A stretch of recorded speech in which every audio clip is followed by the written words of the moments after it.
So. Ich glaube, das läuft jetzt mal hier. Und jetzt brauchen wir hier den Link dazu. Und ich glaube dann, ja, da sind wir jetzt mal live. Das müsste passen. Und jetzt muss ich...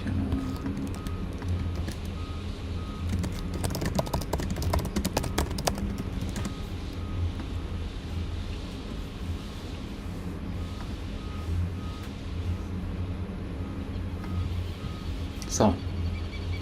Also, hier zeigt er jetzt mal grün an, 1600 Kbit die Sekunde. Ich glaube wirklich, dass das dieses OBS war, das ein Update gemacht hat und dann ein Häkchen rausgenommen hat und deswegen hat das jetzt so gesponnen. Wir sind auf jeden Fall jetzt mal wieder hier. Jetzt muss ich nur diesen Livestream selber noch finden, damit mich auch die Kommentare sehen kann. Ich versuche es auch gerade irgendwie. Warte mal, ich glaube ich hab's. Hier.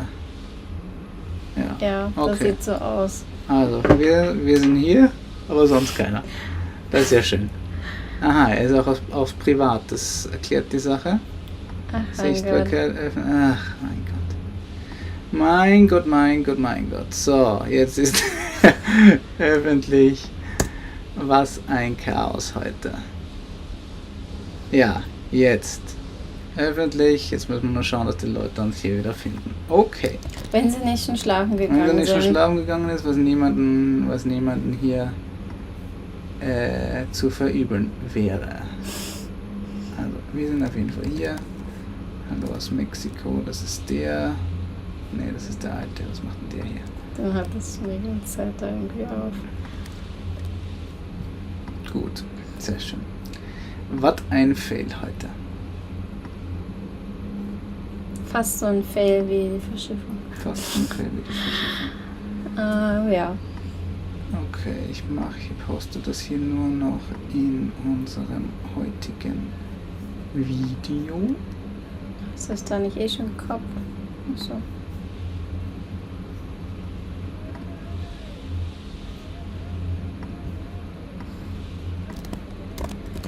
Ja, ich plaudere einfach mal vor mich hin, wer zuhört.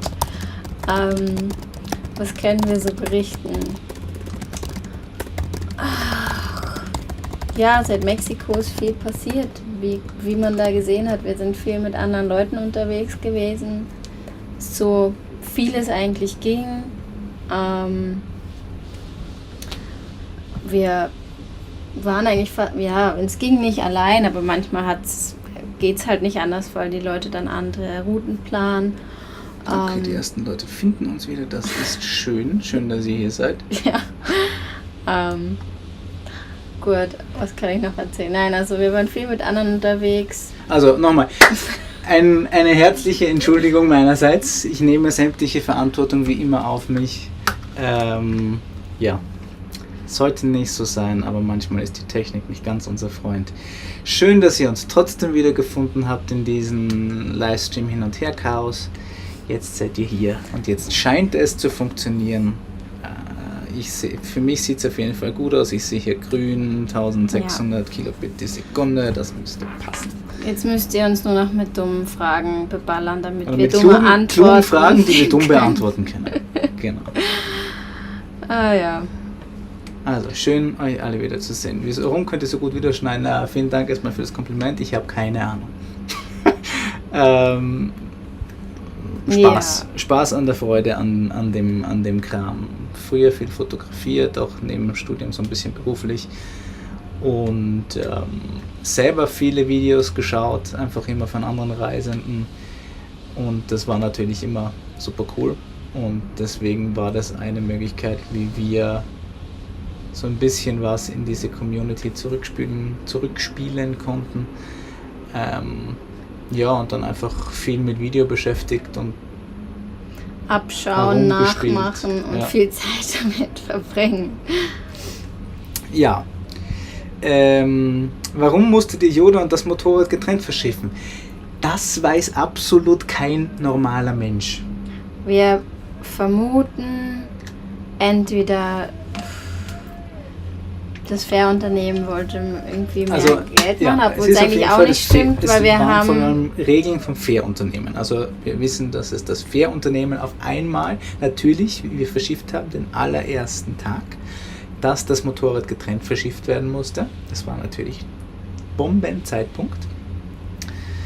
Ja, und das war Eigentlich, auf jeden Fall... Wir haben erst gedacht, Ja. dass sie mehr Geld machen wollten, aber das, was wir am Ende bezahlt haben, war das Gleiche, mehr oder weniger. Zumindest dann das Die- Verschiffungsunternehmen. Die Agenten wollten dann mehr Geld haben, weil sie halt dann irgendwie 2 Fahrzeuge importieren mussten, aber mir kommt vor, das hätten sie eigentlich so oder so machen müssen, also auch wenn das Motorrad hinten drauf ist. Das weiß ich nicht. Es hieß, wenn beides auf einem Bill of Lading ist, dann... Also es war halt irgendwie komplizierter, weil jetzt 2 Bill of Ladings gemacht wurde statt einem und blieb. Man kann eigentlich nicht wirklich eine Das hat Antwort kein dafür Mensch finden. verstanden. Weil wir haben erst noch gedacht, dass die am Zoll, dass es für die leichter ist, weil die müssen ja immer alle Nummern kontrollieren, wie es jetzt auch im Mexiko-Video war. Es wird dann jeder Grenzer, eigentlich ja, das machen sie ziemlich streng, wenn man so ein temporäres Importformular dort ausfüllt oder die das ausfüllen, dann schauen sie eigentlich auch wirklich nochmal genau, ist auf dem Fahrzeug, also auf dem LKW und auf dem Motorrad wirklich diese Nummer, diese VIN-Nummer, genauso wie es in unseren Fahrzeugpapieren steht. Und das schreiben sie dann auch in dieses Tipp rein. Und das Einzige, was ich gedacht habe, na gut, wenn so ein Motorrad hinten drauf ist oder manche auch Fahrzeuge in ihren Kofferräumen haben, also diese riesen Armeefahrzeuge, die haben wirklich hinten noch so einen kleinen Kofferraum für Fahrzeuge, dann ist es für sie natürlich blöd, das zu kontrollieren. Und wenn so ein Fahrzeug extra verschifft wird, ist das leichter. Aber mir kommt vor, sie haben gesagt, der Zoll war es nicht, der das Nee, es war, weil wollte. sie es halt getrennt gemacht haben. Das war das Fährunternehmen, das haben wollte, wieso auch immer. Und ja, Ja. längere Geschichte, da kommen wir dann, wir wollen jetzt noch nicht spoilern, das ist das Ende von, oder nein, das ist der Anfang von Staffel 5 dann, das könnt ihr euch jetzt schon freuen.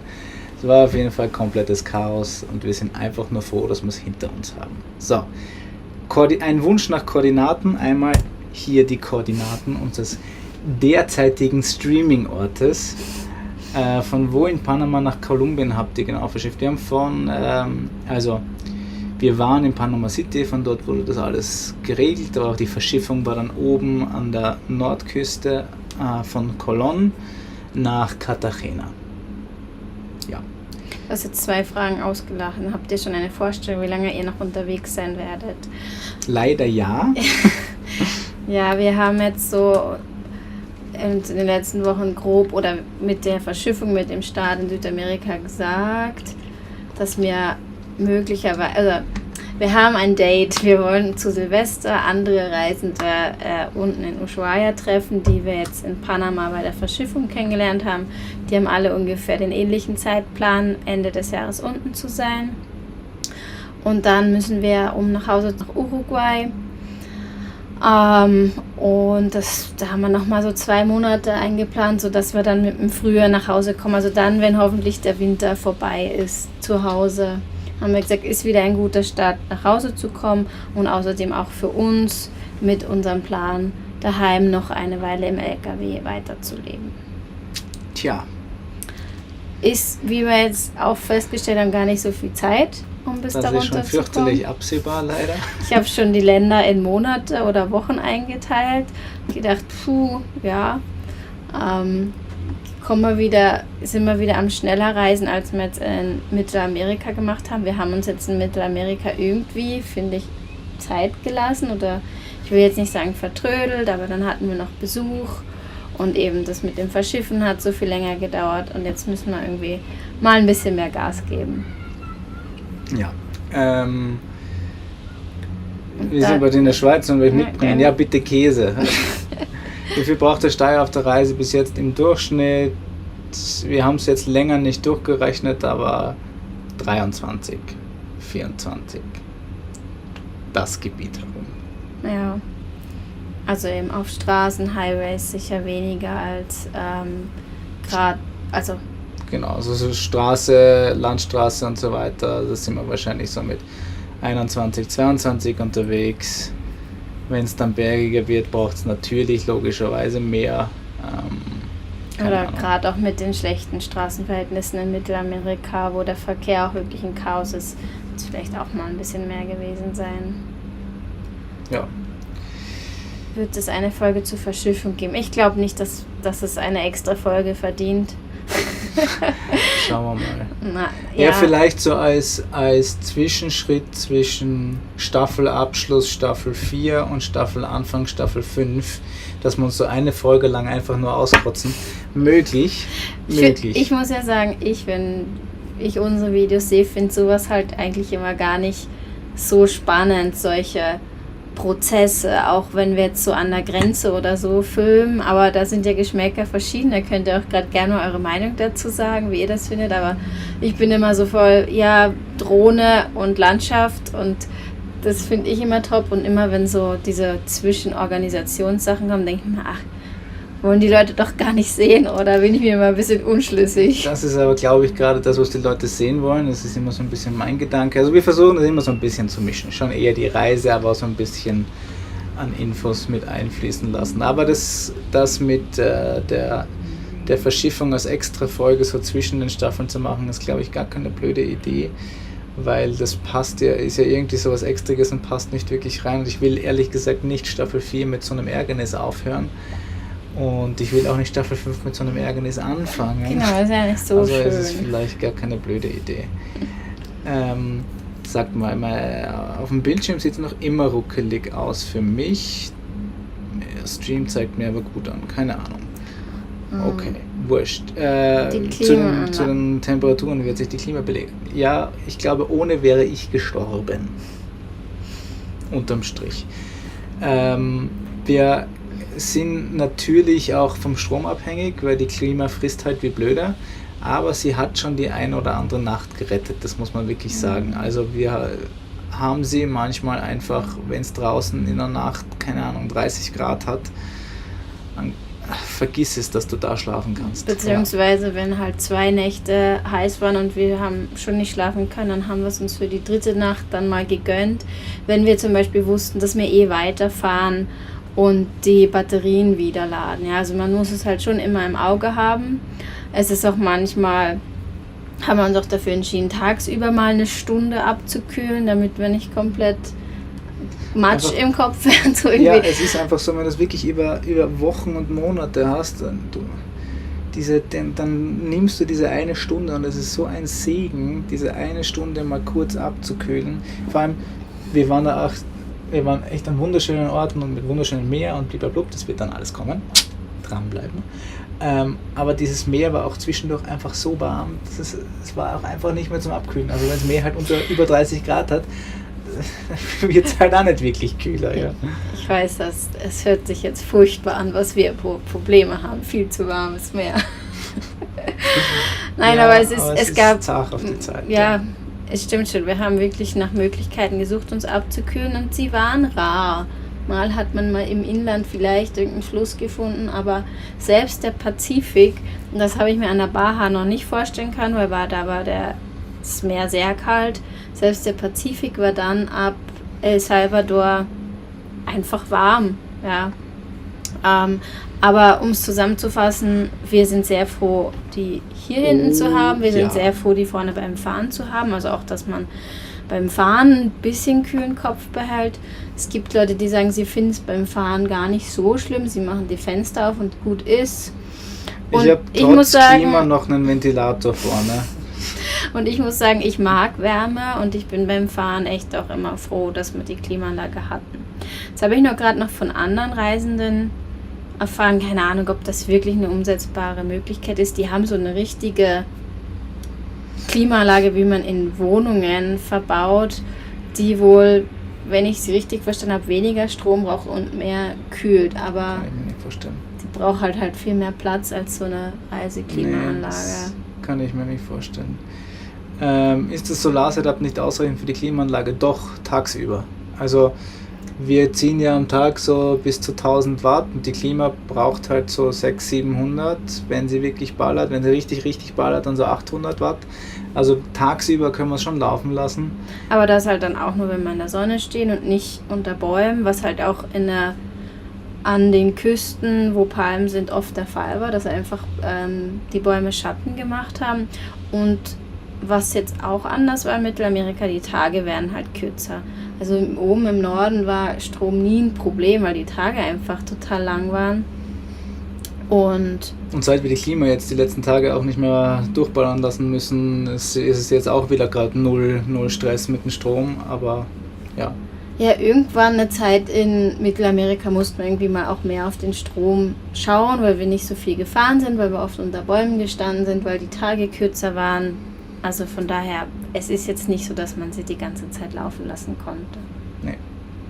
So, meine nächste Frage. Ich frage mich, wie die Einheimischen das aushalten. Ja, die sind einfach härter als wir, glaube ich. Die kennen das nicht anders, aber ich weiß nicht, es gibt sicher auch bei uns Leute, die Hitze besser aushalten als ich, aber Hitze plättet mich einfach fürchterlich. Man kann mich stundenlang ins Kalte stellen, das ist mir wurscht, aber Hitze bringt mich um. Aber man sieht auch ganz oft die Leute hier mit Jacken, wo wir schwitzen. Also so 26 Grad und die haben eine Jacke, 26, 27 Grad Sonne und die haben eine Jacke. Ja, und also nicht nur, dass sie jetzt einen dünnen Pulli haben, um sich vor der Sonne zu schützen. Nein, sie haben wirklich Jacken an, als wäre ihnen kalt. Ja. Wie lange seid ihr mit dem Fahrzeug autark? Wir sind, wenn alles voll ist und es nicht so heiß ist, dass wir die Klima durchballern lassen müssen, obwohl dann auch, aber dann müssen wir halt mehr schwitzen, weil dann schalten wir sie nicht so häufig ein, aber so Pi mal Daumen 3 Wochen, wenn alles voll ist. Wenn wir es hart strecken, dann vielleicht 4 Wochen, so lange haben wir es aber noch nie gebraucht, aber so, wir sind meistens so 10 bis 14 Tage, wir füllen meistens auf, sind dann so 10, 14 Tage unterwegs und dann müssen wir wieder auffüllen. Das ist so bei uns. Wir waren aber eigentlich erst noch da oben. Entschuldigung, was habe ich verpasst? Starlink irgendwo war eine Frage, Ach, oder? genau, Starlink, wie wir das bekommen haben. Wir haben unseres mitgenommen aus Europa, aber andere haben es einfach, zum Beispiel der Uli, den ihr ja in dem Video schon gesehen habt, der hat sich einfach in Mexiko bestellt. Der hat dort wen gekannt, hat sich das dorthin einfach schicken lassen und hat sich das dann aufs Dach montiert. Das kann man theoretisch auch mit einem Campingplatz lösen, wenn man da ein bisschen nett fragt. Also das geht schon. Hat auch den Vorteil, dass man dann mexikanische Adresse hat und dann halt einfach in Nordamerika, also weniger zahlt, was Mexiko ist, und dann halt nordamerikanisches Roam Regional wählen kann und dann halt einfach dort in Nordamerika den nutzen kann. Wenn ich jetzt starten würde in Nordamerika, ich glaube in Kanada und den USA ist es teurer als in Europa, in Deutschland und Österreich, dann würde ich es mir, glaube ich, in Österreich oder in Deutschland halt einfach, oder in der Schweiz, muss man einfach Preise vergleichen, würde ich es mir dort bestellen und einfach mitnehmen und dann aber auf irgendeiner fiktiven Adresse, komplett egal, in den USA registrieren. Geht ja nur, dass die eine Rechnungsadresse haben. Habe ich nicht gesagt. Und dann kann man das dort registrieren und dann zahlt man halt amerikanische Preise in zum Beispiel US-Dollar oder kanadischen Dollar oder was auch immer oder mexikanische Pesos. Es geht halt immer, es wird immer nach dem abgerechnet, wo das Starlink registriert ist. Wir haben jetzt ein chilenisches Starlink und benutzen jetzt hier auf diesem Kontinent ab in 3 Tagen Roam Regional für Südamerika. Punkt. Ich sag mal noch Hallo Theo, hallo Birgit, Ruth, schöne 7,3 Grad, ja. Das klingt jetzt auch wieder nicht ganz so verlockend, aber für mich besser als 37 Grad, ja. Ja. Und dann habe ich die Frage gelesen, absolutes Highlight in Zentralamerika, südlich Mexiko. Ich habe da vor kurzem so einen Post gemacht mit unseren Top 10 von Nordamerika, wenn wir uns jetzt auf Mittelamerika einschränken müssten und nur eine Sache sagen, wenn ich nur eine Sache sagen müsste, dann wäre es unsere Wanderung gewesen auf den Vulkan Acatenango, wo wir zum El Fuego rübergeschaut haben und der so permanent am Lava spucken ist. Wir waren dann mit dem Zelt oben haben es selber hochgetragen auf 3600 oder so waren wir da. 3 bis 3,8, über 3,8 waren wir, ja. Wo uns echt auch die Luft ausgegangen ist, insbesondere mit Zelt, Schlafsack, Essen, alles, was man halt braucht, also viel Gepäck. Aber die Anstrengung war irgendwie auch natürlich, das hat dazugehört, um sich dann da oben diesen Ausblick auf den Vulkan zu verdienen. Also ich würde sagen, das war das Highlight für mich in Mittelamerika. Was würdest du sagen? Ja, also es gab viel Cooles und es gab viel coole Sachen, aber das war wahrscheinlich wirklich das abenteuerlichste und rausstechendste. Ich rattle mal ganz kurz noch ein paar Fragen durch oder Aussagen durch. Tatsache, Hausklimalaufwerk 300 bei 500 Watt, wenn sie sich eingependelt hat. Ja, wenn die sich eingependelt hat und wir wirklich auf der Temperatur sind, braucht sie auch nicht mehr, aber sie muss halt oft mal von 34 Grad oder lass es 38 Grad herinnen sein, muss sie erstmal auf 27 kommen, bevor sie sich dann eingependelt hat. Ja, also wenn sie mal weniger zieht, also sie kann auch auf Eco laufen, dann braucht sie so irgendwie 350 Watt, das ist das, was wir so in der Nacht immer haben. Aber dann sind es halt trotzdem 25% unserer Batterie. Jetzt komme ich gleich zur nächsten Frage. Wie viel Batterie oder Amperestunden habt ihr? Wir haben 600 Amperestunden bei 24 Watt Lithium. Wie sind wir von Mittelamerika nach Kolumbien gekommen? Wir sind gesegelt. Wir haben, also es bietet so eine große Firma jeden Tag, glaube ich fast, Segelüberfahrten von Panama nach Kolumbien an. Also jeden Tag und es dauert dann 4 Nächte. Und wir haben lange hin und her überlegt, ob wir es machen. Erst waren wir total positiv, aber das Problem war, wir haben es nie fix buchen können, weil sich halt die Fähre immer wieder verschoben hat.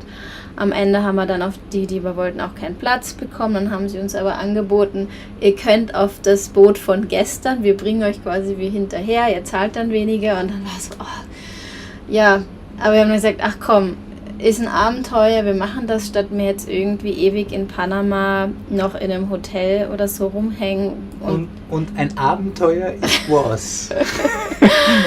Nein, aber wir waren wir haben ja, weiß ich nicht, 2,5 Wochen schon in Panama rumgehangen.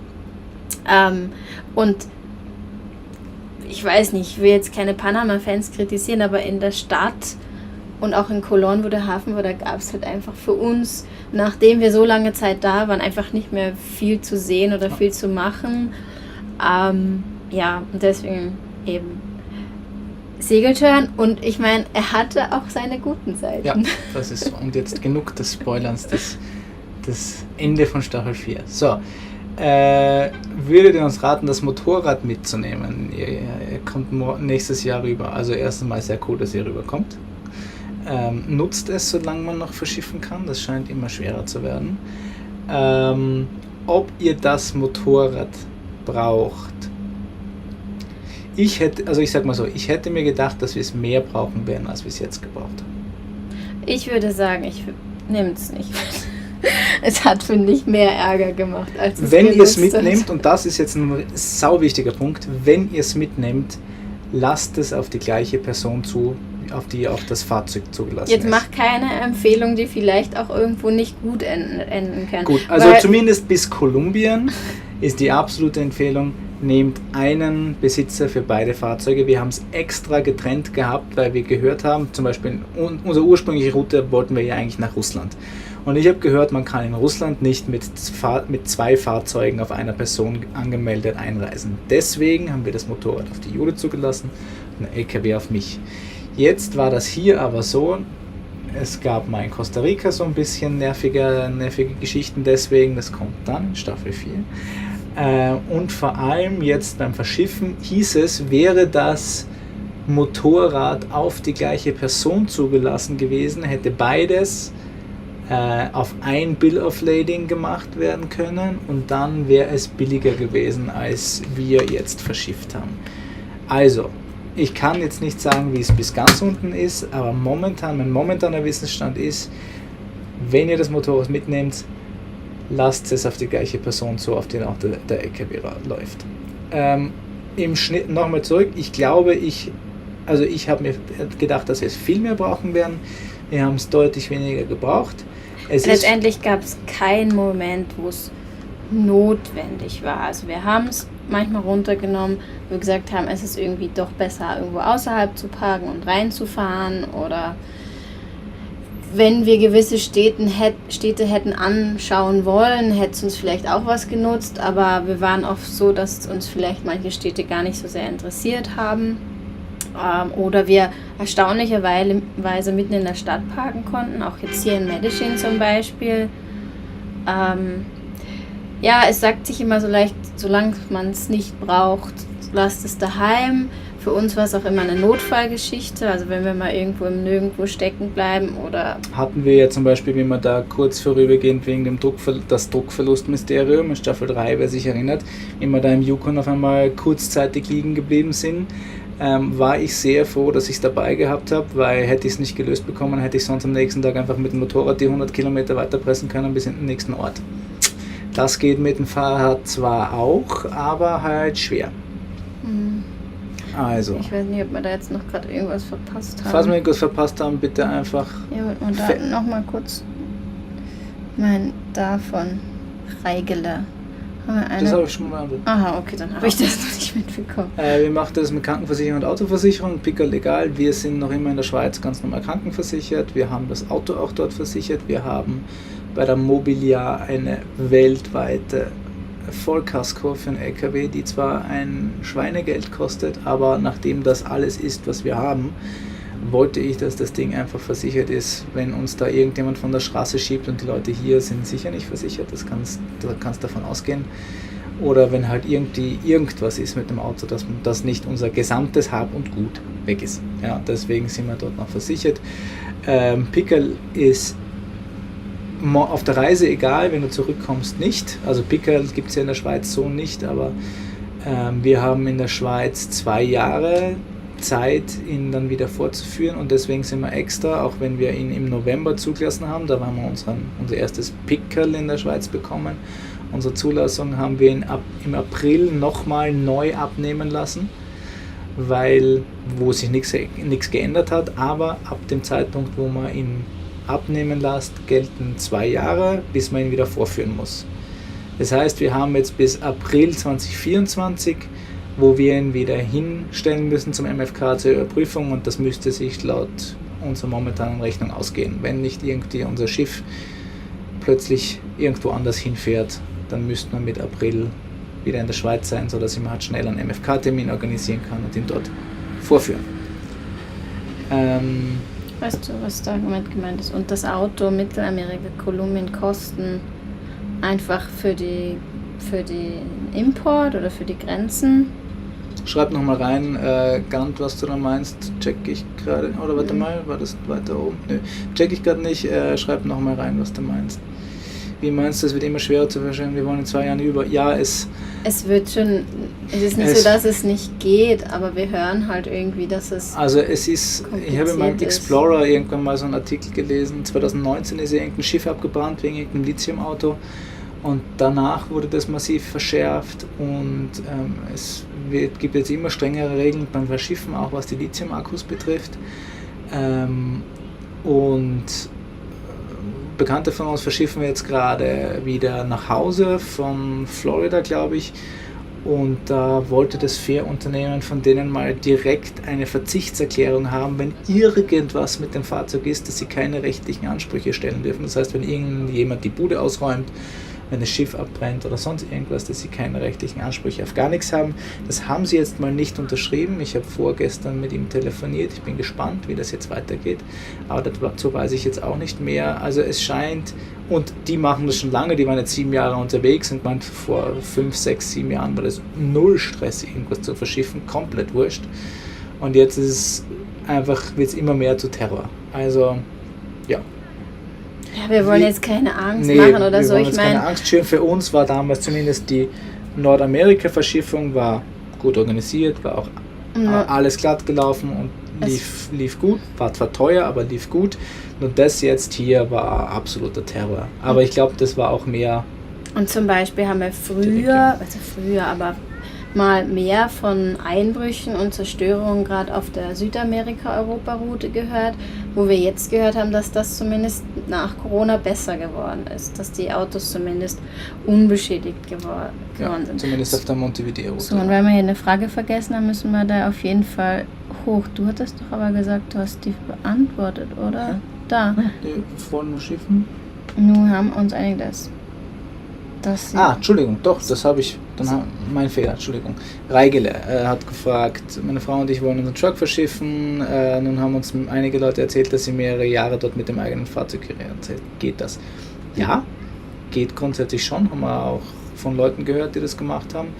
Das Problem wirst du halt hauptsächlich in den USA haben, weil du dort nur 6 Monate Visa bekommst und dann eigentlich den NAFTA-Raum verlassen musst. Das heißt, was du machen kannst, ist, du machst Kanada, USA, Mexiko, fährst dann nach Guatemala, damit hast du den NAFTA-Raum, oder nach Belize hast du den NAFTA-Raum verlassen und danach kannst du ein neues Visum beantragen. Das müsste eigentlich in der Regel gehen.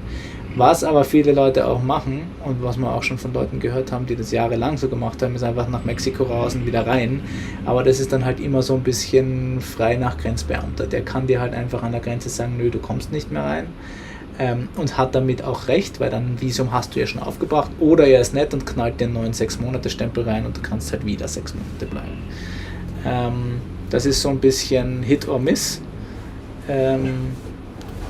Ja, ich glaube, wenn man in Mexiko ist und dann von dort wieder versucht einzureisen und dann Glück hat und sie einen reinlassen, ist alles gut. Und wenn sie dann nicht dich reinlassen, dann kannst du zumindest von dort weiter nach Guatemala oder Belize. Aber blöd ist, wenn du halt in Kanada stehst und sie dich nicht mehr reinlassen und dein kanadisches Visum auch abläuft, dann musst du nämlich verschiffen. Das ist blöd. Naja, oder du fliegst selber kurz nach Hause. Oder du fliegst selber, aber ich weiß nicht, wie das dann mit dem Fahrzeug ist. Ja, aber wir haben bei den meisten gehört, dass es okay war, dass es funktioniert hat mit dem Wiederreinfahren. So, also Entschuldigung, ich hatte nämlich vorhin gesagt, wir müssen noch die Frage beantworten. Ich gedacht, wir haben sie schon beantwortet. Wie immer mein Fehler. Ich plane selbst Expeditionsfahrt für 2 Personen, seid ihr mit eurem Fahrzeug bis jetzt rundum zufrieden? Was würdet ihr verbessern? Steuer top, Crewkabine war anfangs, haben wir schon häufiger gesagt, war anfangs schwierig, so Kundenservice technisch. Im Endeffekt passt jetzt so ziemlich alles. Wenn wir zurück sind, müssen noch unser Fenster getauscht werden und wir haben immer noch so ein paar To-Dos, aber Kundenservice ist jetzt deutlich besser geworden. Also wir hatten jetzt wieder ein paar Sachen in Zentralamerika und da waren sie jetzt wirklich top, muss man sagen. Da waren sie jetzt schnell und total hilfreich. Das war jetzt echt gut. Also das scheint sich jetzt zumindest für uns gebessert zu haben. Was würden wir anders machen? Wir haben ein paar Mal gedacht, weil wir auch schon beim Thema Motorrad waren, wir hätten es wahrscheinlich öfter runtergenommen, wenn das schneller und leichter gehen würde hinten. Vielleicht mit einem anderen Heckträger. Ja, also bei uns ist halt und so. immer mit Schrauben lösen, Kraftaufwand und es geht doch immer nur zu zweit rauf und runter. Ist man für mal eine kurze Fahrt meistens zu faul, das zu machen, aber wenn man da eine andere Option hat, wäre das vielleicht was, wo man es öfters verwenden würde. Ansonsten, weil ihr jetzt gerade geschrieben habt, für 2 Personen, ich finde unseren Aufbau für 2 Personen, ich will nicht sagen zu groß, weil viel Platz ist immer angenehm, aber wir würden mit weniger Platz auskommen, locker. Also wir haben Zeug dabei, was wir nicht brauchen oder was wir reduzieren können. Und wir haben sau viel Gewicht. Und das ist, also die Höhe vom Fahrzeug, das Gewicht, das ist... Alles. Je größer, desto komfortabler, je größer, desto einschränkender, unterm Strich. Beides eben, ja. Also wir lieben es, hier in dieser Kabine zu sein. Wir können da bei Regenwetter auch einen ganzen Tag drin rumgammeln, ohne dass es uns jetzt schlecht dabei geht oder so. Wir können hier drin alles machen, bis hin zu Sport. Also das ist wirklich eigentlich super. Aber es gibt halt die Momente, gerade in Zentralamerika, wo die Kabel tief hängen, wo die Äste tief hängen, wo man sich öfter denkt, ein paar Zentimeter weniger wären gut. Ja. Oder ein bisschen kürzer wäre gut, um irgendwo noch vielleicht besser reinzukommen. Ja, aber bei uns ist halt einfach, also das war uns auch im Vorhinein klar, je kleiner, desto gut. Aber bei uns ist halt einfach so, dass wir es auch zukunftstechnisch ausgelegt haben, dass wir mit Kindern in Zukunft auch reisen können, weil wir halt nicht jetzt dann, wenn wir in Zukunft hoffentlich Kinder haben, dann mit dem Reisen aufhören wollen. Wir wollen das halt auch einfach weitermachen und deswegen sind wir jetzt halt einfach schon beim Bau zukunftstechnisch an das Ganze rangegangen und haben gesagt, wir machen das jetzt so, dass wir in Zukunft auch mit Kindern, mit Kind oder Kindern reisen können und deswegen sind wir so groß geworden. Wenn wir diese Pläne nicht hätten und ich es nur für 2 machen würde, würde ich kleiner bauen. Ja. Also, ja. Weniger breit kann man darüber diskutieren. Ich finde unsere Breite sehr schön. Man darf halt keine Angst vor Kratzern haben. Die sind mir persönlich relativ wurscht. Ich finde, wer LKW fährt, der braucht Kratzer an seinem Auto. Ich als Frau würde mich aber mehr trauen, zum Beispiel auch in so Ländern wie diesen hier zu fahren, wenn wir weniger breit Das waren. Also stimmt, ja. ich muss zugeben, also ist kein Geheimnis, seit Mexiko, seit der letzten Folge, die ihr gerade gesehen habt, bin ich den Steier nicht mehr gefahren. Asche über mein Haupt, aber der Verkehr in Mittelamerika ist einfach Wahnsinn. Ich habe nicht so viele Augen wie der Arthur hat, was das anbelangt. Und ja, keine Ahnung, fühle mich beim Fahren nicht wohl. Er macht es gern, also haben wir eine Arbeitsteilung. Er fährt, ich mache den Abwasch und das passt für uns beide.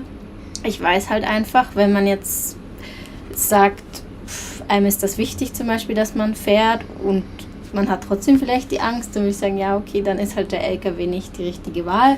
Wir waren uns von Anfang an einig, dass das auch nicht schlimm ist, wenn der Arthur mehr fährt und man eben mit dieser Enge dann auch rechnen muss. Für mich persönlich war es jetzt in den Ländern, das Fahrzeug war mir zu groß, um es selber zu fahren. Ja. Also man gewöhnt sich an die Größe und man lernt den Wagen natürlich kennen, aber es ist hier schon auch einfach echt absurd, wie die Leute hier zwischendurch fahren. Also so viele Augen kann man gar nicht haben, wie man hier eigentlich bräuchte. In so viele Richtungen gleichzeitig schielen geht einfach nicht. Ja. Nur weil die Frage unten noch dazu passt, Größe Unimog oder doch Daily. Also wir haben ja einen Unimog da von Unimog Reisen gesehen, der ist halt zumindest mal ein bisschen weniger hoch. Ich glaube, die mussten sind auf 340. Die mussten weniger oft Kabel hochheben als wir, aber doch auch schon. Also kann jeden mal treffen. Ja, das hängt dann wirklich davon ab, mit welchem Fahrzeug man, glaube ich, Spaß hat zu fahren. Ja, wenn man jetzt nicht darauf sagt, ich möchte einen LKW haben, den ich irgendwie durch die Wüsten fahre oder keine Ahnung. Ein Daily ist auch ein LKW und ein super geiles Auto. Ja? Es geht einfach mehr die Frage, will ich Unimog fahren oder will ich nicht Unimog fahren? Und das ist auch manchmal einfach eine emotionale Entscheidung und das finde ich auch legitim, das mit einzurechnen. Ja, wenn man sagt, ich fand schon Unimogs als Kind geil und jetzt 40 Jahre später möchte ich einfach einen Unimog fahren, dann ist das eine meines Erachtens absolut ausreichende Legitimation zu sagen, ich will einen Unimog. Und ich finde auch, dass die Dailies sind auch richtig geile Autos. Ich weiß nicht, ob ich mich trauen würde, ich bleibe bei meinem Standpunkt, ich weiß nicht, ob ich mich trauen würde, mit einem modernen Daily das zu machen. Wir haben alte Dailies viele alte Dailies gesehen und das sind Top-Autos. Also ich weiß jetzt, ich meine, Uli hat mit seiner Kabine einen 7,5 Tonner Unimog zusammengebracht, also kriegt man wahrscheinlich die gleiche Kabinengröße auch auf dem Daily drauf. Ja. Also ich könnte mir gut vorstellen, mit einem Daily zu reisen. Ich könnte mir auch sehr gut vorstellen, mit einem Unimog zu reisen, also von der Größe her. Ja. Ich bin sehr froh, dass wir mit dem Steyr reisen und ich bin sehr froh, dass wir die Größe haben, weil wir sie in Zukunft auch brauchen werden, aber ich denke mir, so für 2 Personen ist so Ulis Unimog eigentlich für mich die perfekte Größe. Und die gleiche Kabine bringt man auch auf dem Daily, glaube ich. Spätestens in Patagonien werdet ihr die Größe wieder zu würdigen wissen. Es ist nicht so, dass wir es nicht würdigen. Also wie gesagt, gerade... Es ist super cool, sie zu haben, ja, aber es hat halt, wie ich es immer wieder sage, alles seine Vor- und Nachteile. Du kommst mit einem Kastenwagen, war jetzt gerade erst wieder ein Kommentar, kommst mit einem Kastenwagen an Orte, wo wir nicht hinkommen. Ja? Dafür komme ich an Orte, wo der Kastenwagen nicht hinkommt. Man muss halt wissen, was man am ehesten braucht und dann muss man halt Abstriche machen. Wie viele mal sagen, es gibt nicht das eine perfekte Fahrzeug. Die eierlegende Wollmilchsau, ja, die gibt es leider nicht. Da oben war die Frage, ob wir Reise erschöpft sind, manchmal ja. Definitiv. Die gab es vor allem jetzt in Zentralamerika, wenn es so brutal war, heiß war, Da bist du einfach durch. Ja, oder auch einfach, wenn man viel sieht und viel anschaut. Wir haben in Mittelamerika auch auf jeden Fall unsere Geschwindigkeit runtergesetzt oder reduziert. Ja, das war auch wichtig. Das war in Nordamerika halt ein bisschen schneller, eben durch die Visa bedingt und so. Und wir haben ganz, ganz stark uns auf diese Einstellung fixiert. Wir können nicht alles sehen. Wir schauen mittlerweile lieber weniger an, genießen das aber mehr, als das mit sagen, wir müssen jeden Nationalpark, jeden Dschungel, jeden Strand oder irgendwas anschauen. Also das ist so unser Fazit. Wenn man die Zeit dafür hat, geil, natürlich. Und wenn man die Zeit hat, dass man sich auch dann zwischen diesen Impressionen mal wieder so ein bisschen Hirnluft gönnt. Aber wir haben halt so ein 2-Jahres Timeframe und um den kommen wir nicht wirklich gut herum. Zu Starlink nutzt ihr das auch während der Fahrt und wie ist die Qualität, Geschwindigkeit? Wir nutzen es auch während der Fahrt, das genau gleiche im Stand. Meiner Erfahrung nach, ich habe es mal mit Ulis damals noch umgebauten Starlink 1:1 nebeneinander versucht und es war genau gleich schnell. Also ich würde das auf jeden Fall wieder genauso machen, weil das hat für uns echt einen massiven Mehrwert gehabt.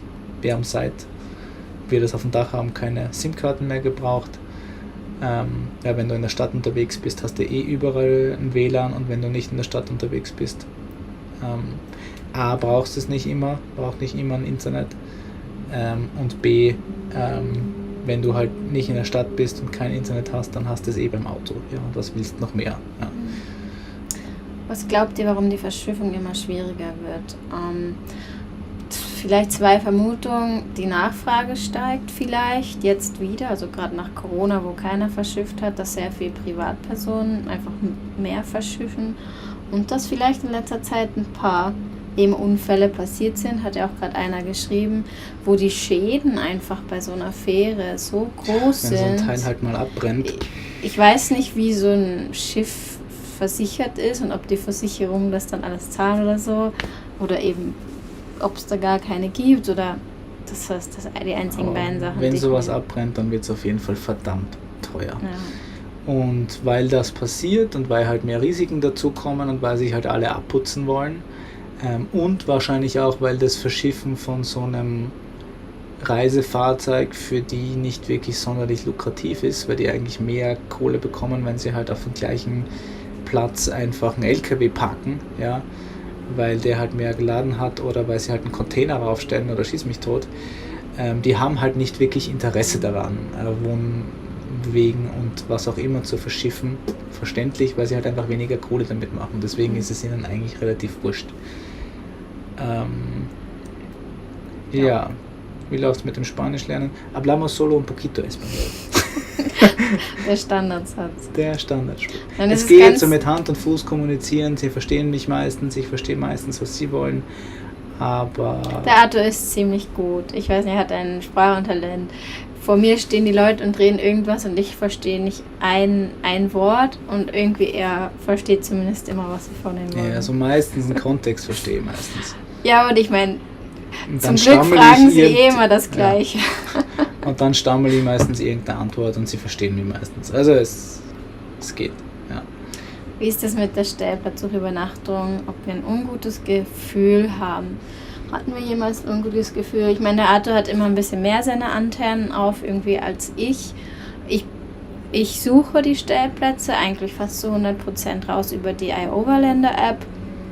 Lese mir eigentlich immer sämtliche Kommentare durch und sobald ein Kommentar negativ ist im Sinne von irgendwelche Leute waren unangenehm oder irgendwas ist passiert, dann würden wir nicht auf diesem Platz stehen, aber solange nur gute Kommentare drin sind oder Leute noch dazu schreiben, sie haben sich sicher gefühlt, ist das immer ein gutes Indiz dafür, dass wir uns auch sicher fühlen können, insbesondere weil wir in dem Glauben sind, dass wir nicht zwangsweise das Fahrzeug sind, was als erstes ausgeraubt wird. Das ist natürlich wieder ein Vorteil vom LKW. Und des hohen LKWs. Ja. Treppe rein am Abend. Zugbrücke hoch und in Fluchtrichtung stehen und dann kann nicht allzu viel passieren. Und für den Fall der Fälle ist immer noch das Bärenspray aus Kanada griffbereit in unserer Kabine. Also wir können das auch sagen, also das Schlimmste, was bisher war, dass einer in Belize geklopft hat und gesagt hat, wir verstellen ihm seinen Spaziergangsweg am Strand, wobei in Belize die Regel gilt, irgendwie 30 Meter vom Strand gehören jedem, also da kann man das war auch... so ein bisschen so ein...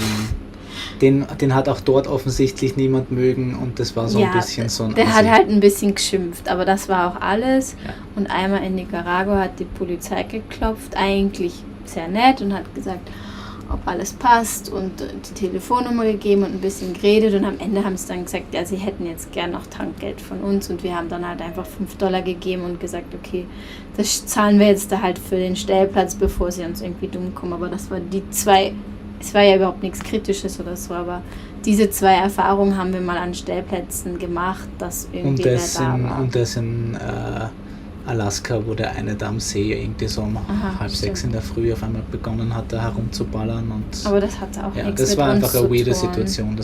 Wir sind dann einfach an dem Tag wieder gefahren und gesagt haben, das war einfach so ein bisschen nicht ganz so koscher. Aber iOverlander ist die App, die alle nutzen. Was ich noch mache, ist, es gibt Polar-Steps. Wir tracken da selber nicht.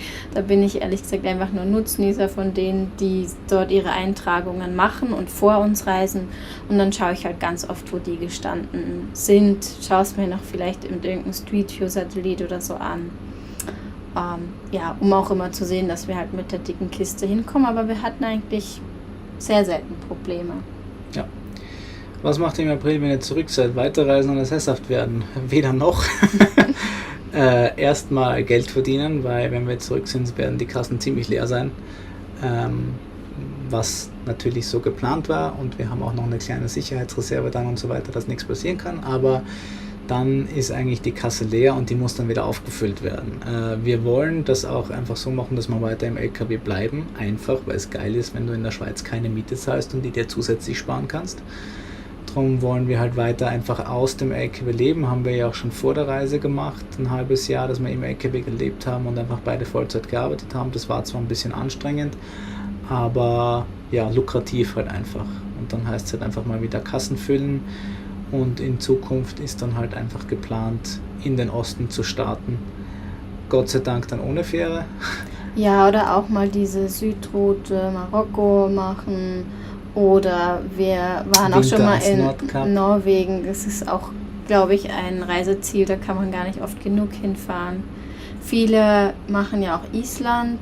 Ja, da haben wir ist wieder die Fähre, die Sache. Das kommt vielleicht ganz zum Schluss. Mal schauen. Genau, aber so mal erstmal wieder Geld verdienen und irgendwann wieder weiter. Deswegen haben wir ja uns den LKW gekauft. Nicht, dass wir danach jetzt die Reise machen und dann wieder, dass er dann herumsteht, sondern dass er dann halt einfach weiter genutzt wird. Ist Allrad unverzichtbar, um an tolle Plätze zu kommen, und sind Bodenfreiheit, guten Bereifung ausreichend? Also, die Kanadier, die Romländer, die uns da über den Strand dahin geknallt sind, die hatten keinen Allrad. Die haben einfach nur AT-Bereifung, und die geben sich relativ viel auch nur mit Heckantrieb, wo man wieder genau bei dem Punkt sind, leicht ist auf Sand halt geil. Wir sind trotzdem schon Dinge gefahren, wo wir, glaube ich, ohne Allrad nicht unbedingt hingekommen wären. Also das, was wir da mit den Schöbis in Belize gefahren sind, wäre, glaube ich, nur mit dem Heckantrieb eher schlecht gewesen. Aber eben, es kommt auch so ein bisschen drauf an, wie wurscht ist es dir, wie viel Erfahrung hast du schon, und wie wichtig ist es dir, zu diesen, also solche Trails zu fahren. Ich würde mal sagen, wenn man sich anschaut, in der Mongolei, da fährt ja keiner mit einem Allrad herum, und die machen das trotzdem irgendwie. Ja? Also Allrad und 3000 Sperren sind zwar geil zu haben, aber die wenigsten von uns werden ihre Autos so hardcore nutzen, dass sie das wirklich brauchen. Also ich sag mal so, der Steyr würde 10-mal mehr machen können, als ich die Eier in der Hose habe, dass wir es machen. Also dafür ist es einem halt einfach, es ist halt alles, was man hat, und dann denkt man sich halt doch ab und zu, okay, jetzt ist man lieber ein bisschen vorsichtiger, als dass man dann ein Problem hat. Ja, also ich gebe ihm schon, so ist es nicht. Also ich habe mir schon einen Steyr gekauft, damit ich einen Steyr nutze. Aber der Steier könnte, glaube ich, noch 1000-mal mehr, als wir bis jetzt gemacht haben.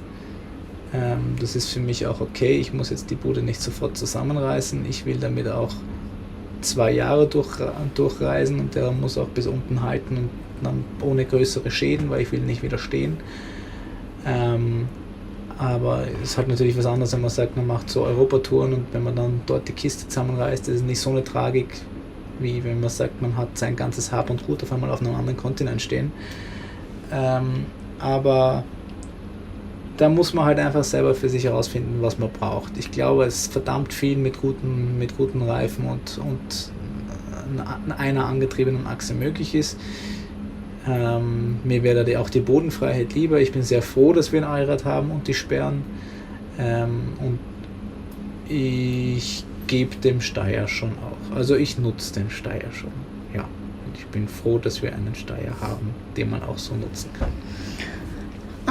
Nächste Frage. Thomas, würdet ihr die Route so noch einmal planen oder andere wählen? Kommt halt vielleicht ein bisschen darauf an, wie viel Zeit man hat. Es gibt ja Leute, die sagen, okay, wir reisen und wir haben 5 Jahre Zeit oder mehr.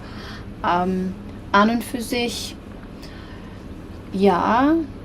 Ich meine, man muss halt sagen, dass für die, die Erfahrung machen, dass ein Zwischenteil in Kanada irgendwie relativ langweilig ist, so. Da ist halt einfach viel Strecke zum Fahren, wo es jetzt nicht ewig viel zu sehen gibt. Aber das Gleiche hört man auch von denen, die jetzt zum Beispiel von Anfang an den Weg durch die USA wählen. In den USA kommt halt in der Mitte auch ganz viel nichts.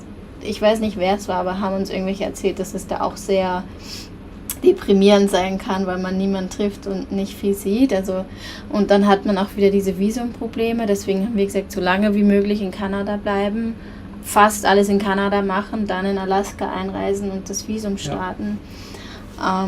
Ich würde es, glaube ich, nochmal so machen. Ich fand die Route cool. Ich fand auch, dass wir für die Dinge, die wir sehen wollten, eigentlich genug Zeit gehabt haben, mit Ausnahme von halt der USA, wo uns einfach ein bisschen Zeit verloren gegangen ist, aber das war dann auch nicht so tragisch im Nachhinein. Ich glaube, wenn ich was ändern würde und das ins Leben passt, würde ich, glaube ich, 1 Jahr Nordamerika machen oder wie lange man braucht, heimgehen und Südamerika extra machen. Weil wir haben vorhin schon über die Reisemüdigkeit gesprochen. Die kann man natürlich mit Pausen wettmachen ein bisschen, aber die Begeisterung, wie jemand hat, der jetzt vielleicht nach wieder 2 Jahre Arbeiten neu startet, die ist wahrscheinlich einfach nicht so da, wenn man schon eine ganze Weile unterwegs ist. Und das ist, finde ich, manchmal ein bisschen schade. Also ich glaube, dass uns, wenn nicht andere Dinge irgendwie dem im Weg stehen würden, wenn wir jetzt 2 Jahre nach Hause gehen würden und dann Südamerika machen würden, dass das auch cool wäre. Insbesondere, weil Arthur immer sagt, ja, von Panama nach Hause schiffen und dann wieder zurück, hätte genau gleich viel gekostet. Wir hätten, ohne Witz, wir hätten nach Hamburg verschiffen können von Panama und von Panama nach Montevideo und hätten in etwa das gleiche gezahlt, wie wir von Panama nach Kolumbien gezahlt haben. Vielleicht nicht ganz, aber natürlich, man kann sich ja auch überlegen, das Fahrzeug dann da zu lassen, je nachdem, wie man es braucht. Also das ist aber einfach nur mein persönliches Empfinden, dass man, wenn man zwischen den 2 Kontinenten eine Pause macht, dass man wahrscheinlich wieder einfach noch mehr Bock drauf hat. Das wäre das Einzige, was mir so einfällt. Und ich meine, was ich auch einen berechtigten Punkt fand, wenn man schon in Mittelamerika war, schon irgendwie mal einfach Costa Rica Urlaub gemacht hat, fände ich es eine Überlegung wert, von Mexiko nach Kolumbien zu verschiffen. Mhm. Ich will nicht sagen, dass Mittelamerika nicht schön war oder so, es war spannend, aber es war halt auch wirklich oft anstrengend. Wir haben es auch von anderen Reisenden gehört, die es schon ähnlich gemacht haben. Stellplatz finden ist schon manchmal schwieriger. Und wenn man halt schon mal sowas gesehen hat wie eine Karibikküste oder auch einen Vulkan, dann kann man darüber nachdenken, von Mexiko nach Kolumbien zu springen und dann vielleicht in Kolumbien noch die Karibikküste zu machen oder sowas. Wie sieht es mit Oberleitungen aus? Täglich, stündlich oder nur gelegentlich hochheben? Je weiter man in Richtung Süden kommt, desto schwieriger. Also in Costa Rica war es am schlimmsten. Da war es wirklich täglich, fast stündlich, Nein, je nach stimmt. Straße. Also wenn man halt von den Hauptrouten, von den Hauptstraßen weg ist, dann war es wirklich dauernd, auf den Hauptstraßen ging es. Ja, aber so im Norden, je weiter nördlich, desto weniger Probleme. Aber es geht. Es war auch irgendwie schwierig, erstmal so ein Gefühl zu bekommen, wie hoch bin ich jetzt. Ja, also wo passe ich jetzt durch, wo passe ich nicht mehr durch. Das ist halt dann einfach Erfahrungssache, genauso wie man lernt, sein Auto von der Breite her einzuschätzen, lernt man es irgendwann mal von der Höhe her einschätzen. Aber die Judith hat so in Zentralamerika dann doch den ein oder anderen Dachplatz mal häufiger bedient. Aber es ja. war eigentlich länger oben gesessen, bin ich eigentlich meistens eher wegen Ästen Ja. oder so. Ja. Ich meine, es kommt eben auch darauf an, was man am Dach hat. Wir haben uns halt immer irgendwie gefürchtet, dass uns mal so ein Ast die Starbox runterhaut oder die Klima Oder die Klima, kaputt macht. um Gottes Willen, ohne Klima. Oder die Solarpaneele zerschrammt. Wir wollten einfach kein zu großes Risiko eingehen, deswegen habe ich mich immer bemüht, die Bäume fernzuhalten. Ja. Wir sind den Mittelweg gegangen, Steyr mit Shelter, das war noch zur Größe. Steyr mit Shelter, saugute Wahl. Saugut. Habt ihr schon Oberländer mit modernen LKW getroffen, die Elektronikprobleme hatten? Um ehrlich zu sein, wir haben kaum moderne Fahrzeuge hier gesehen auf der Route. Du findest hier auch de facto keine modernen LKW. Die einzigen, die wir getroffen haben, die mit einem moderneren LKW unterwegs waren, waren die Changs. Chang von unterwegs. Ich glaube, er hat da mal was so erwähnt, dass er irgendwie ziemliche Probleme hatte, weil er irgendwie in ganz Nordamerika keinen gefunden hat, der seinen MAN-Service machte. Und er hat es dann irgendwie hingekriegt, indem er es selber gemacht hat, aber das weiß ich nicht mehr, was. Ich will da jetzt auch kein Blödsinn sagen, aber das waren eigentlich die einzigen, die ein moderneres Fahrzeug fahren sind, die man wirklich mit einem moderneren getroffen haben. Was nicht heißt, dass nicht andere unterwegs sind schon andere auch unterwegs, jetzt gerade auch schon vor uns sind auch welche mit dem MAN. Wir haben Geschichten gehört, nicht jetzt unendlich viele, aber eben solche, auch über Instagram oder so, wo irgendwas mit der doch von irgendwem haben wir gehört, die waren in Norwegen und hatten, was ja eigentlich Europa ist, aber hatten irgendwas. Ja, und da musste irgendwie, ich glaube, ein MAN oder Mercedes-Techniker musste zu denen kommen, nur um einen Fehlercode aus der Bremse zu löschen, damit sie wieder fahren konnten. So irgendwas war da, ja. Ich kann dazu nicht allzu viel sagen. Ich fahre ein altes Auto und ich würde es auf jeden Fall wieder machen und ich bin sehr froh, dass ich ein altes Auto fahre. Und genauso war es der Uli, der mitten im Nirgendwo zusammen mit dem Rico einfach seinen Turbo und seinen Krümmer rausgeflext hat und einen neuen eingebaut. Ja. Probier das mal mit einem modernen Auto, dass du einfach mitten in der Wüste einfach mal einen Krümmer rausflext und einen neuen einbaust. Ich glaube nicht, dass dann dein Auto noch irgendwie gerne fehlercodelos dich wieder wegfahren lässt. Aber das ist nicht was, womit ich mich auskenne, da will ich auch nicht allzu viel dazu sagen. Ich weiß nur, dass ich sehr froh bin, dass ich eine alte Karre fahre, die hier auch jeder Mechaniker halbwegs reparieren kann, wenn irgendwas ist und die man auch mal schnell flicken kann. Ich mache mal gerade weiter. Wenn wir keine Gruppe in Mittelamerika gehabt hätten, hätten wir den Trip auch alleine gemacht. Ja, also wir haben uns eher irgendwann dann aufgetrennt. Wir waren jetzt nur in Mexiko dann noch mit Uli und Manuela unterwegs. Dann gab es einfach unterschiedliche Pläne, auch was das Basteln anbelangt. Besuch von Familie. Und dann waren wir zwischenzeitlich allein. Wir haben aber dann schon immer wieder geschaut, wo sind andere Reisende, dass man sich wie trifft. Wäre aber auch nirgendwo jetzt ein Problem gewesen, wenn wir allein gestanden sind. Also auch, wir waren auch zwischendurch allein, zum Beispiel in Nicaragua, El Salvador sind wir alleine gereist. Also wir waren jetzt nicht immer in Gesellschaft. Und gleich die nächste Frage, Drohne auch für eine Art Vorabklärung? Nein, haben wir eigentlich noch nicht gemacht. Einführen soll ein neues Gesetz in Belize geben, das hat uns aber noch nicht betroffen. Das gerade so um 2 Wochen, glaube ich, nicht. Also die Melanie ist, glaube ich, 3 Wochen nach uns dort eingereist und die musste ihre Drohne von der Einreise irgendwie vom Einreisezoll zum Ausreisezoll in Guatemala verschicken, wo sie dann wieder abgeholt hat. Das ging wohl, aber dann auch ganz gut. Aber in Nicaragua darf man keine einführen. Die meisten machen das so, dass sie mit DHL von Honduras nach Costa Rica verschicken einfach. Das hat aber das Problem, dass du praktisch, du hast nur 3 Tage Zeit oder 4 Tage Zeit, dass du es dann abholst, wenn es bei der Station ankommt, sonst wird es wieder zurückgeschickt. Das heißt, du hast eigentlich nur so viel Zeit in Nicaragua, wie der DHL-Fahrer praktisch braucht, plus 3 Tage. Sonst fliegt deine Drohne wieder zum Ausgangspunkt zurück, was halt blöd ist. Wir haben die strategischere Variante genommen und sie ist mit uns gereist. Ja. Haben auch andere so gemacht, haben wir uns abgeschaut. Also, ja, ich meine, willst wohl nie ein nicaraguischer Grenzbeamter sehen. Also, manche empfehlen es dahin zu packen, wo die Technik ist im Fahrzeug, weil es gibt nämlich, das ist nämlich das Ding in Nicaragua, Scanner, richtig große LKW-Scanner und manche müssen durch den Scanner durch und da ist so die Hoffnung, dass man die dort nicht sieht. Also wir hatten die Drohne im Rucksack, weil der Rucksack wird in der Regel nicht kontrolliert. Also unseren Rucksack, wo wir die Dokumente und sowas haben, mit denen ich quasi da zu den Schaltern ging und man ist ja im Scanner dann nicht mit im Auto drin und den Rucksack hat auch keiner angeschaut. Und die Batterien habe ich einfach in unserer Elektrikabteilung einfach mit Gaffer einfach reingeklebt. Ich glaube, das erkennt kein Mensch auf dem... Ja. Anyway, das war unser Zugang, hat für uns so funktioniert. Ich meine, es gibt dann wir immer... übernehmen natürlich keine Verantwortung, wenn es jemand anderes auch so macht und dann linken sie ihn dort an der Grenze und dann wird er nicht reingelassen, aber so haben wir es halt gemacht. Kann man jetzt natürlich darüber schimpfen, weil man jetzt sagt, naja, es gibt ja Gesetze und an die soll man sich auch halten.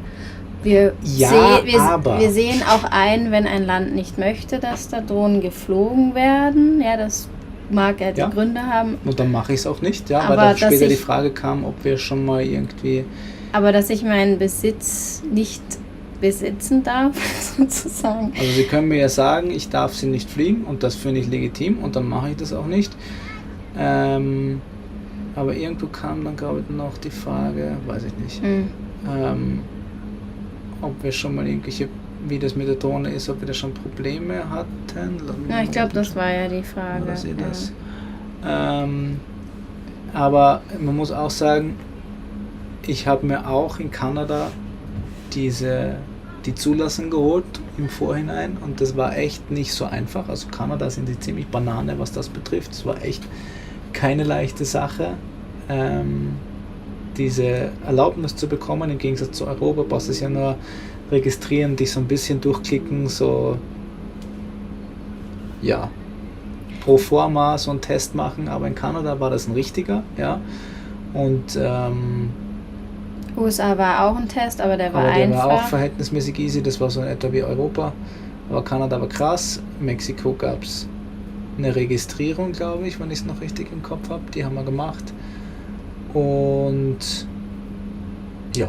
In vielen Ländern ist es auch noch so ein bisschen wischiwaschi Grauzone, muss man ehrlich sagen. Aber wenn mir ein Land ausdrücklich verbietet, dort zu fliegen, dann halte ich mich auch daran. Weil ich finde halt auch, dass... Also es werden halt immer mehr Regeln eingeführt, logischerweise, weil immer mehr Leute einfach dumm mit diesen Dingen umgehen. Und dann verstehe ich halt auch einfach, wenn dann irgendwann mal ein Land sagt, so und jetzt hier fertig, das sind unsere Regeln, haltet euch dran, sonst spielt es Granada. In Kanada und USA zum Beispiel gibt es auch so Karten, also Apps, da haben wir einmal in die App geschaut, die dann genau sagt, kannst du da problemlos fliegen oder nicht. Ist an manchen Stellen, gerade in Nationalparks, natürlich schade, dass man es nicht kann. Aber es gibt andere schöne Stellen, wo man es dann wieder machen darf. Frischwasserprobleme hatten wir eigentlich noch gar nicht. Wir haben halt ja super viele Filter und können daher unser Wasser auch immer trinken. Und schmeckt... Hast du mal einen Lader für einen Mac? Ja, und das Wasser schmeckt doch immer gut. Also es schmeckt jetzt nicht chlorig oder irgendwas. Wir haben jetzt ein bisschen noch kleinere Filter. Wir haben jetzt einen 5 Mikron Vorfilter, einen 1 Mikron Vorfilter und dann einen Aktivkohle, der uns das Chlor halt rausfiltert. Und dann schießen wir es durch einen UV-Filter. So geht es in unseren Tank. Und wir haben nochmal einen Aktivkohlefilter hier an der Entnahme in der Küche. und damit schmeckt das Wasser eigentlich immer super. Ja, und damit kommt auch kein Chlor eigentlich in den Boiler. Zwinker, zwinker, könnt ihr euch schon mal auf was freuen in dieser Staffel. Merkt euch einfach, es ist gut, wenn kein Chlor im Boiler ist und wenn ihr den Boiler nicht unbedingt müsst, nicht mit Strom beheizt. Kann eventuell zu Schaden führen. Kann eventuell zu schwimmbadähnlichen Zuständen führen. Na, ganz so schlimm ist nicht, aber ja. Vielen Dank für das positive Feedback. Wir nehmen uns natürlich gerne hin und wieder mal die Zeit. Ist ja auch spannend für uns zu wissen, was euch interessiert. Sind wir bald mit allem durch. Wir sind ja auch schon eine ganze Weile jetzt online. Ja, die Frage, ob wir im Grundriss und Ausstattung was ändern würden, eigentlich nicht. Also, wie wir immer sagen, wenn wir zu zweit unterwegs wären, würden wir kleiner machen. Da das für uns nicht der initiale Plan war, würden wir es ziemlich genau gleich wieder bauen. Ja. Ja, der Grundriss, den mögen wir nach wie vor richtig, richtig gern. So ein Heckfenster wäre vielleicht noch geil gewesen. Ja, das würde ich mir noch einreden lassen. Es wäre nur ein Fenster mehr, was wir putzen müssen. Ja. Nein, aber ja, vielleicht schließen wir doch mit diesen Worten ab. Wir sind nach wie vor damit sehr zufrieden und fühlen uns sehr wohl hier. Ja. Nochmal, willkommen zurück zu Staffel 4. Schön, dass ihr dabei gewesen seid. Entschuldigung nochmal für diesen technischen Fauxpass, diesen technischen Fauxpas zu Beginn. Aber wir lernen von Mal zu Mal dazu. Ja, wir werden von Mal zu Mal blöder, wie immer. Aber danke, dass ihr trotzdem euren Weg zu uns gefunden habt und dass ihr da seid. Ja, Bruno, mach's. Unbedingt machen. Ja. Und das ist genau der Grund, warum wir das machen, weil es einfach schöner ist, wenn man diese schönen Dinge mit anderen teilen kann und weil wir halt einfach auch total davon profitiert haben, dass andere das vor uns gemacht haben. In diesem Sinne, danke, dass ihr dabei seid. Schön, dass ihr mit uns reist. Einen schönen Abend euch alle noch. Und wir sehen uns in Bälde wieder zum nächsten Video. Ich hoffe, ich bin diesmal etwas pünktlicher. Ich gebe mir Mühe. Also dann, schönen Abend euch, schlaft's gut und wir sehen uns beim nächsten Mal. Ciao, ciao. Ciao.